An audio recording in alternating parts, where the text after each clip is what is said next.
प्रधानमंत्री नरेंद्र मोदी ने पद से इस्तीफा दे दिया है। राष्ट्रपति मुर्मू ने उसे स्वीकार भी कर लिया है। प्रधानमंत्री नरेंद्र मोदी पहुंचते हैं और उसके बाद राष्ट्रपति भवन में उन्होंने इस्तीफा जब सौंपा, उस वक्त की तस्वीर आपकी टीवी स्क्रीन पर।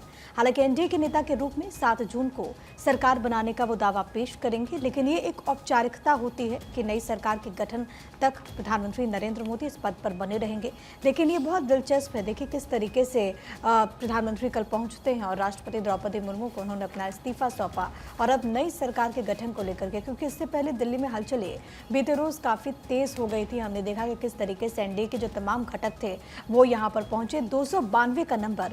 हालांकि भारतीय जनता पार्टी अपने बूते सरकार नहीं बना सकती, क्योंकि बहुमत के लिए 272 का आंकड़ा चाहिए।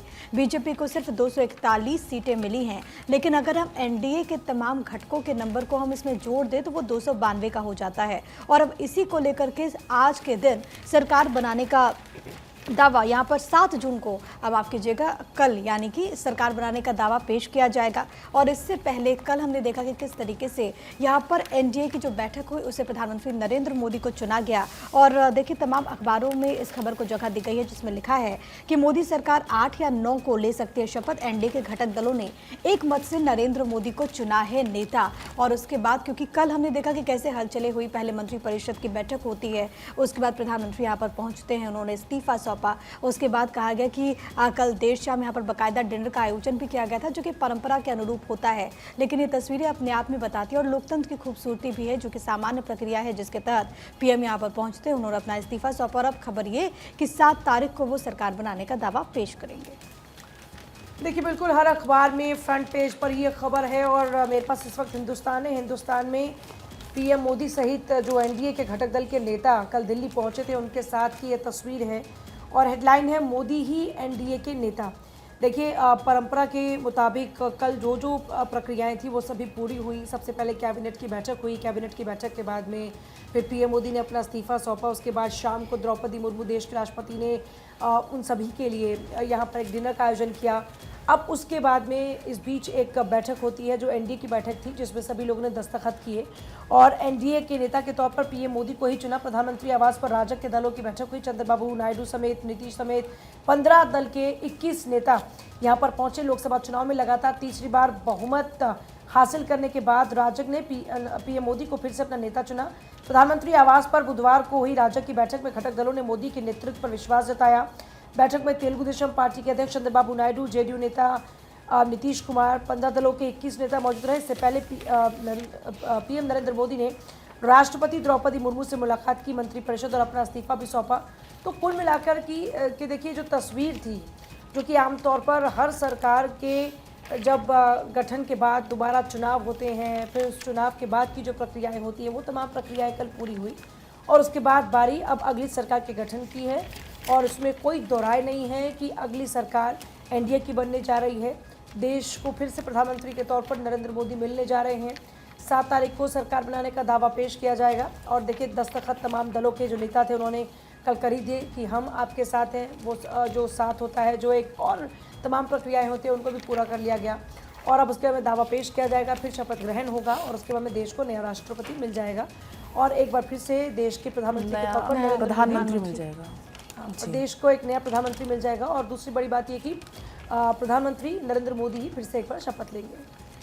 तो देखिए, राष्ट्रपति भवन में मोदी कैबिनेट का फेयरवेल डिनर का आयोजन, जिसका जिक्र भी हम कर भी रहे थे। राष्ट्रपति द्रौपदी मुर्मू ने फेयरवेल डिनर दिया। वही परंपरा को आगे बढ़ाते हुए हर साल इस तरीके का आयोजन किया जाता है। पिछली बार रामनाथ कोविंद ने जो फेयरवेल डिनर है उसका आयोजन किया था और अब ये देखिए तस्वीर सामने आई है, क्योंकि जो 17वीं लोकसभा है इसका कार्यकाल 16 जून को हो रहा है ख़त्म और उसके पहले नई सरकार का गठन होना है और उसके पहले की जितनी भी प्रक्रियाएं होती हैं उनको पूरा किया जा रहा है। 17वीं लोकसभा भंग करने के बाद आयोजन, उपराष्ट्रपति प्रधानमंत्री मोदी आपको इन फोटोज़ में नजर आ जाएंगे।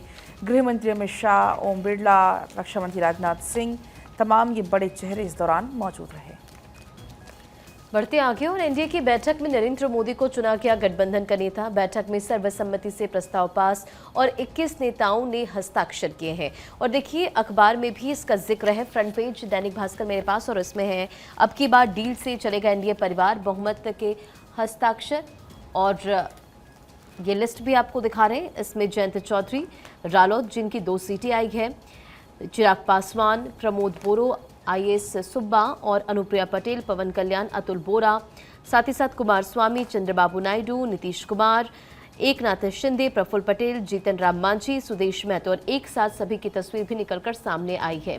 तो फिलहाल NDA गठबंधन की पहली बैठक 15 पार्टियों के 21 लीडर्स में शामिल और हस्ताक्षर के साथ ये लिस्ट सौंप दी गई है। मोदी को NDA का नेता चुना गया और बैठक में सर्वसम्मति से पास हुआ ये प्रस्ताव।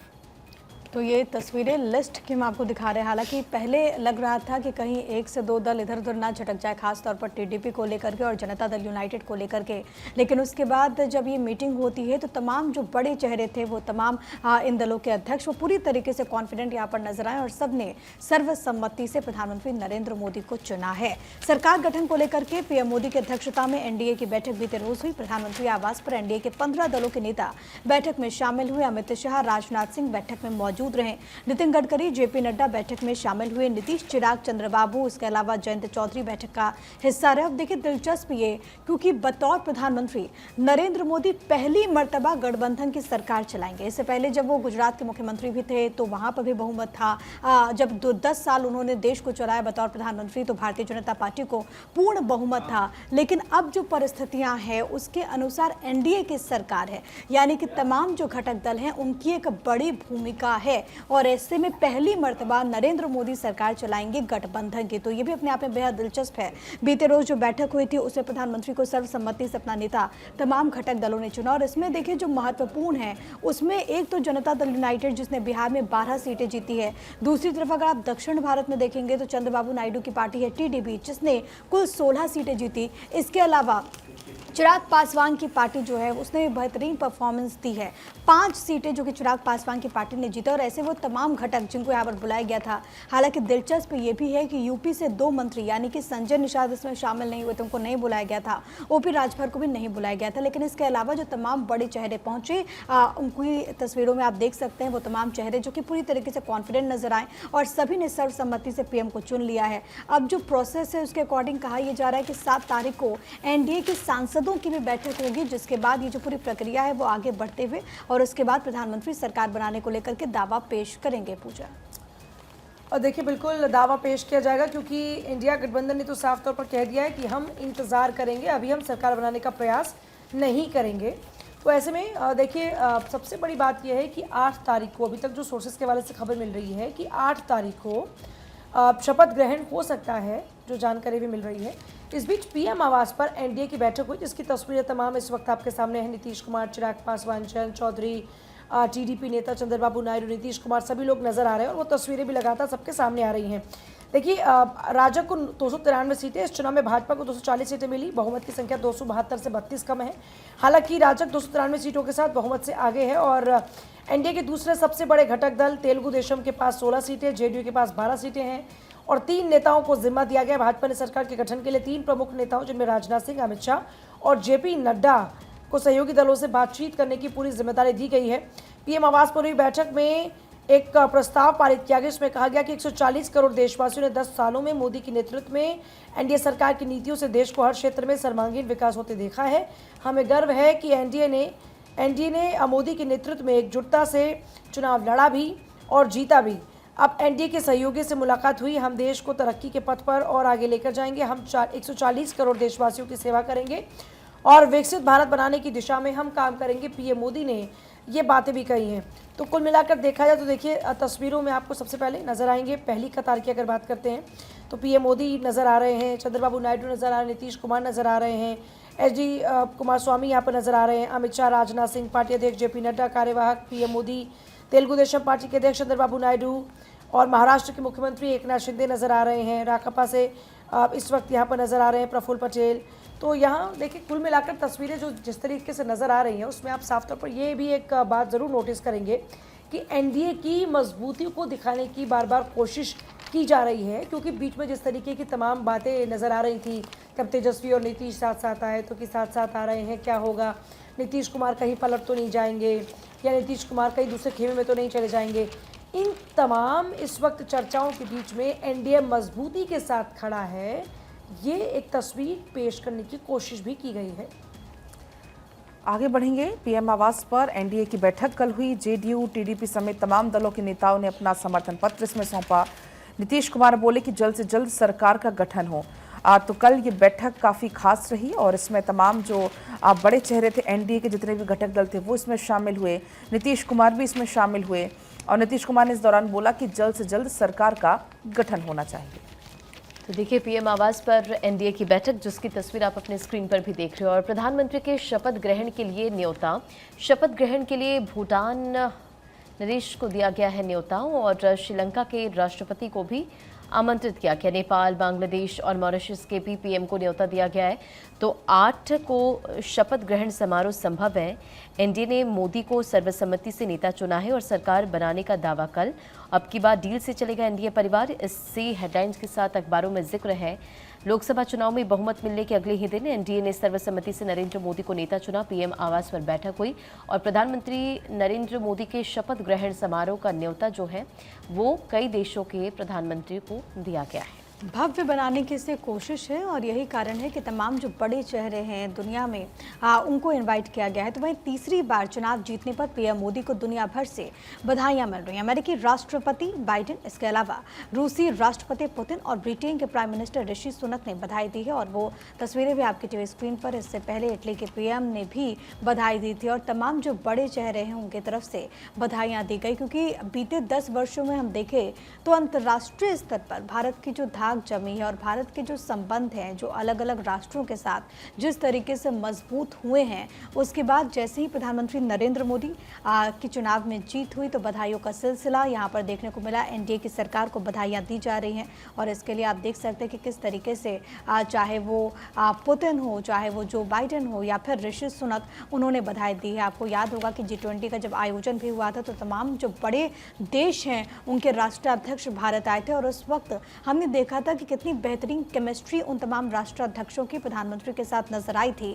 और जब एक बार फिर से विजय होती है तो उसके बाद से सोशल मीडिया पर बधाइयों का सिलसिला देखने को मिला और सबने ये उम्मीद जाहिर की कि तीसरे कार्यकाल में नरेंद्र मोदी के कहीं ना कहीं तमाम राष्ट्रों के साथ भारत और उनके संबंध जो है वो और बेहतर होंगे और उसमें जो परस्पर संबंध है, जो प्रगाढ़ संबंध है, उसमें और भी ज़्यादा मजबूती आएगी। और इसी को लेकर के तमाम नेताओं का ट्वीट भी आपकी टीवी स्क्रीन पर है, आप देख पा रहे हैं। तो देखिए, कूटनीतिक तौर पर जो इस वक्त तैयारियां हैं वो भी शुरू हो चुकी हैं। नेताओं को निमंत्रण दिए जा रहे हैं। बाइडेन ने भी पीएम मोदी को बधाई दी और ऐसे ही अगर अंतर्राष्ट्रीय स्तर पर बधाई की बात करें तो एग्जिट पोल से ही वैसे तो लगातार पीएम मोदी के नाम की बधाइयाँ आ रही थी। ग्लोबल टाइम्स में आपने पूरा लेख देखा जो कि पीएम मोदी के पक्ष की बातें करता हुआ था। चीन क्योंकि अब दोस्ती का हाथ बढ़ाने की बात कर रहा है इस बीच, और चाहे जो बाइडेन की बात हो, चाहे मेलानी की बात हो, ऐसे कई नेता हैं जिन लोगों ने बधाई पीएम मोदी को दी और पीएम मोदी ने भी सभी का अभिवादन स्वीकार किया, सभी का शुक्रिया अदा किया। ये जो तमाम बधाई संदेश आए, इस बीच सूत्रों के हवाले से एक बड़ी खबर मिल रही है। बीजेपी के संपर्क में है छोटे दलों के सांसद। पूर्णिया के निर्दलीय सांसद पप्पू यादव से भी बात होने की खबर है। और देखिए, पप्पू यादव जिस तरीके से अपनी पार्टी का मर्ज करते हैं चुनाव से पहले, लेकिन उनको टिकट नहीं मिलता, फिर आरजेडी बकायदा उनके लिए खूब चुनाव प्रचार उनके खिलाफ खूब चुनाव प्रचार करती नजर आती है। कांग्रेस ने भी किनारा कर लिया। ऐसे में पूर्णिया से चुनाव जीता पप्पू यादव ने और अब पप्पू यादव जब चुनाव जीत चुके हैं तो खबर यह है कि जो इस तरीके से जो निर्दलीय सांसद हैं या फिर जो छोटे दलों के जो सांसद हैं उनको भी अपने साथ लाने की स्ट्रैटेजी पर बीजेपी काम कर रही है। और ख़बर ये है कि उनको साथ लाने के लिए फ़ोन पर बातचीत का सिलसिला शुरू हो चुका है। तो इस बीच जानकारी सोर्सेस के हवाले से ये है कि छोटे दलों के जो सांसद हैं वो बीजेपी के संपर्क में हैं और इनमें एक नाम सांसद पप्पू यादव का भी है जिनसे बातचीत की बात निकलकर सामने आई है। प्रिया, आप कुछ ऐड ऑन करना लेकिन ये देखना बहुत दिलचस्प होगा पूजा, क्योंकि पप्पू यादव की जो पूरी राजनीति रही है वो बीजेपी के अगेंस्ट रही है। आरजेडी का वो हिस्सा हुआ करते थे और उनकी खुद की जो वाइफ है रंजीत रंजन, वो कांग्रेस का एक बड़ा चेहरा है और वो सांसद भी रही हैं। और ऐसे में देखना बहुत दिलचस्प होगा कि क्या अगर पप्पू यादव अपनी राजनीतिक पारी बीजेपी के साथ शुरू करते हैं या फिर नहीं, वो एनडीए का हिस्सा बनते हैं या फिर नहीं। लेकिन फिलहाल तो वो कांग्रेस में है, निर्दलीय उन्होंने चुनाव लड़ा था। और खबर ये भी है कि कांग्रेस पार्टी में क्योंकि वो थे लेकिन टिकट नहीं मिलने की वजह से वो अकेले कंटेस्ट कर रहे थे, तो हो सकता है कि वैसी कोई परिस्थितियां सामने आई। लेकिन बीजेपी की तरफ से जो अदर 17 हैं, यानी कि जो छोटे दल के सांसद हैं, उनको साधने की भी कोशिश की जा रही है। जाहिर तौर पर देखिए, क्योंकि बीजेपी पहले से आगे की तैयारी करके रखती है। मान लीजिए कि इधर से उधर कुछ पार्टीज अगर हो भी गई तो ऐसी सिचुएशन में भी किस तरीके से चीज़ों को अपने हक में रखा जाएगा, इसके लिए अभी से प्रयासरत बीजेपी हो चुकी है। और आगे बढ़ते हैं पहला। आगे बढ़ेंगे। जेडीयू के सभी नवनिर्वाचित सांसदों को बुलाया गया है दिल्ली। दरअसल सीएम नीतीश कुमार अपने सभी सांसदों के साथ बैठक करेंगे। जितने नवनिर्वाचित सांसद हैं वो आएंगे और वो बैठक में हिस्सा लेंगे। तो जेडीयू के नवनिर्वाचित सांसद आएंगे दिल्ली और देखिए ये बड़ी जानकारी, और सांसदों के साथ बैठक करेंगे नीतीश कुमार। नीतीश ने सभी सांसदों को दिल्ली बुलाया है, तो ये बड़ी जानकारी, सांसदों को बुलाया गया दिल्ली और मीटिंग होगी नीतीश कुमार के नेतृत्व में। 12 सांसद जो कि जनता दल यूनाइटेड के चुनकर के आए हैं और